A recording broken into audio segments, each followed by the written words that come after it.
modal verb could have or could have been. Could have.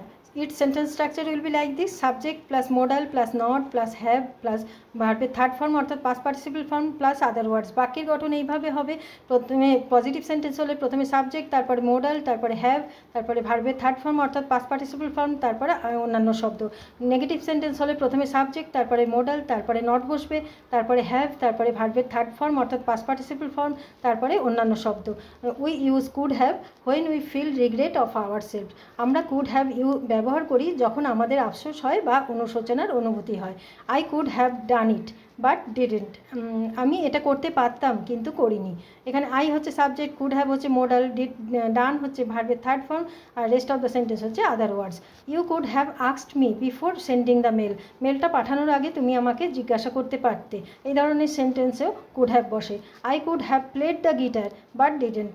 আমি guitar বাজাতে পারতাম কিন্তু বাজাইনি। Next, could have been. Its sentence structure will be like this: subject plus modal plus not plus have been plus ভার্বের third form অর্থাৎ past participle form plus other words. বাক্যের গঠন এইভাবে হবে: প্রথম পজিটিভ সেন্টেন্স হলে প্রথমে সাবজেক্ট, তারপরে মোডাল, তারপরে হ্যাভ বিন, তারপরে ভার্বের থার্ড ফর্ম অর্থাৎ পাস্ট পার্টিসিপল ফর্ম, তারপরে অন্যান্য শব্দ। নেগেটিভ সেন্টেন্স হলে প্রথমে সাবজেক্ট, তারপরে মোডাল, তারপরে নট বসবে, তারপরে হ্যাভ বিন, তারপরে ভার্বের থার্ড ফর্ম অর্থাৎ পাস্ট পার্টিসিপল ফর্ম, তারপরে অন্যান্য শব্দ। Pulao could have been eaten. Pulao খাওয়া যেতে পারত। এই ধরনের সেন্টেন্সে কুড হ্যাভ বিন বসে। প্রথমে সাবজেক্ট পোলাও, তারপরে কুড হ্যাভ বিন হচ্ছে মোডাল, আর ইটেন হচ্ছে ভার্বের third form. Fruits could have been bought. ফলগুলি কেনা যেতে পারত। They could have been inform. তাদের জানানো যেতে পারত।